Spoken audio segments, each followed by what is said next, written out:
what matters to Beijing, what matters to the CCP&G personally, is power preservation. And economic growth is no longer part of that conversation. It's about the politics. It's about the security lockdown. It's about setting the narrative. And to a degree, does that make China more dangerous? Certainly. But it also means that no matter what they do, China as an internationally diverse, economically wired country is not long for this world. The Ukrainians have outperformed by every possible measure. The Russians have underperformed by every possible measure. The Americans have gotten involved in a way that I don't think anyone thought was possible. And the Europeans, even almost to every single country, have gotten involved in a way that's helped keep Ukraine alive. This is still Russia's war to lose. And the challenges that Ukrainians are going to face in the second year are far greater than what they faced in the first. But they're still in the fight. And as long as it is still going on, a lot of the economic implications of the war have actually been deferred, and that's bought everybody a lot of time. Oh, it's absolutely winnable for the Russians. In fact, it should have been an easy carry. It should have been over months ago. But give you an idea of what's going on. When the first part of the war started, the Ukrainians had only had 8 years of preparation with a little bit of half-hearted help from the United States and the United Kingdom. And the rest of Europe kind of sat it out. They didn't have much of a military. Their economy was in shambles, had been for 30 years. And so the expectations that they would just collapse, were legitimate concerns. On the Russian side, you've got the second largest land army in the world, the third largest air force in the world, and more artillery than God. So it should have been a walk in the park. It hasn't been. But now that we're in the second year and it's no longer the David-Goliath situation, we have a fundamentally different battlefront shaping up. On the Ukrainian side, they're getting more and more equipment from the West. It's more and more advanced. And by the time we get to May, which is when they're going to be able to really get at each other once the ground firms up, the Ukrainians will have 60,000 new troops who have been training across NATO countries coming in with a lot of the newer gear. And it's going to be a very mobile force trained to Western standards. It's going to be completely different from anything the former Soviet Union has ever seen. But the Russians are going to be into their second mobilization. When they started the war, there were 100,000 Russians in Ukraine. Now there's closer to 250,000. And by the time we get to May, it's probably going to be closer to 600,000. So for every tank the West has donated to Ukraine, the Russians are bellying up with an extra 5,000 troops.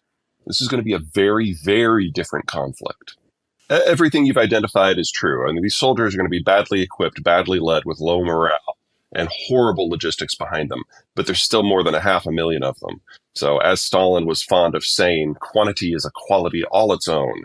Mm-hmm. And every single Russian war in history, the first year of it has looked like what we've seen. It's been a logistical disaster with high casualties.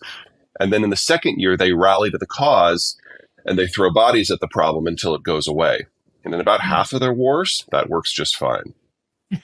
Privation is a Russian national pastime. So something like an economic recession or depression, which we really have not seen yet in Russia, is not going to slow them down at all. They have 70 years of Soviet legacy to burn through, 50 years of Soviet legacy to burn through. And yes, they're burning through it at a fast rate, but they've only recently really started to spin up their military industrial complex. So I don't think they're going to run out anytime soon. They discovered that the equipment that they were buying for the North Koreans wasn't all that, because, artillery shells after a couple of decades kind of degrade, and the North Koreans were giving them the really old stuff. So that's probably tapped out. In the case of Iran is not capable of mass production of their suicide drones. So the discussion now is to build a facility within Russia that can mass manufacture Iranian technology, which is just hilarious to say that out loud. But that's where we are. The big question is China. Now, in a sane universe where China is interested in its national and economic survival and success, the Chinese wouldn't even consider this. But that's not the world we're in. Chairman Xi has so purged the Chinese system of anyone who's capable of conscious thought that it is now just him. And in a cult of personality governing system, all it takes is some dumbass bureaucrat to think that doing this will stick it to the United States' eye, and so that is what the great leader wants, and to send a few cargoes of weapons. And very concerned that that's exactly what's going to happen this year, that without any approval from Xi, someone within the bureaucracy is going to take this inflammatory action and force then the United States to do things. And that's exactly what we saw with the balloon fiasco. Here, there's a balloon that's 350 feet across, dangling something the size of an Embraer jet that you can see with the naked eye. And it completely torched bilateral relations. And it was the intelligence find of the decade for the United States, because we basically flew a spy plane over it and a spy helicopter under it for 9 days and got more information on Chinese capabilities and routing and cryptography than we had in the last decade. But some idiot in the Intelligence Bureau thought it was a good idea. I'm afraid we're going to see that kind of miscalculation. And China's been around for a long time, so that's a really hot statement. But they realize now that there is no technological future. Biden has killed that. There is no energy future because the Russians are killing that. And there is no financial future because they have killed that themselves with their housing market. They realize that their whole system now is teetering on the edge. And the question is, what's going to push it over? And they really, really need to ratchet it down if they're going to have a chance here. Because if the Americans are not part of the solution, there is no solution for them. We control the sea lanes. We control the energy and the agricultural markets. We're their largest consumer base. We're the source of most of their technology. They have to have a relationship. But they had come to that conclusion. And then the balloon fiasco happened.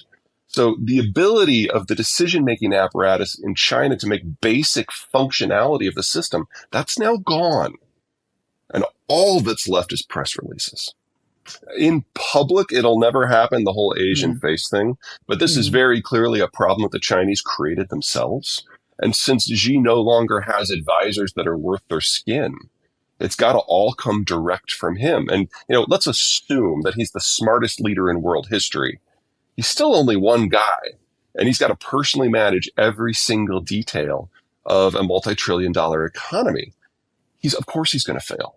Well, one crisis has happened. It's just in stealth mode. Let's deal with the one that hasn't happened, because it still might. So most Russian crude that is in Western Siberia is produced in the permafrost. And so if there's any appreciable takedown of takeaway capacity because of boycotts or sanctions or whatever else, the pressure builds back up in the wells until you get to the permafrost, and the wells freeze shut. The water that comes up as a byproduct of oil production turns into ice, and when water freezes into ice, it expands and it pops the pipes. We know this because it happened in 1992, and it took the fields offline for 30 years. Now, in Russia, to this point, that has not happened because they do have a little bit of a swing production. There's about 1 million barrels a day in the western part of the country that is not in permafrost. And that they can turn off and on. Now, when I had spoke to you a year ago, that 1 million barrels a day had already gone offline.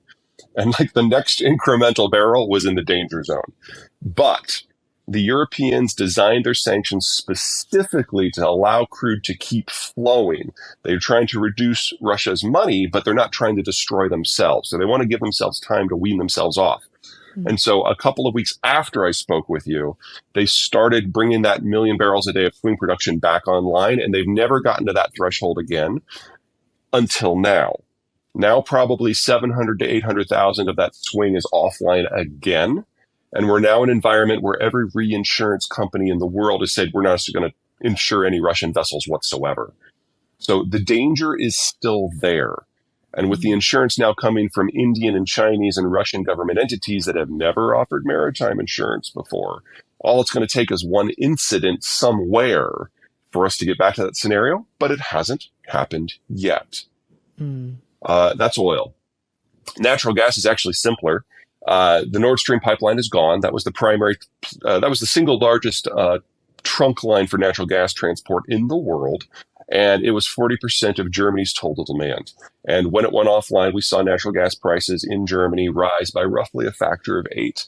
Now, if you look at natural gas prices today, you will notice that they're pretty low, but 3 things have happened that are not sustainable. Number one, temperatures in Europe have been 30 degrees above average for almost 8 weeks, historically unprecedented. So demand is lower on the consumer side. Second, China was in lockdown for most of that period and still hasn't spun up all the way. So global demand for liquefied natural gas has been low. But third, and most importantly, the Germans shut down their industrial space. They're not making fertilizer or smelting aluminum or forging steel right now.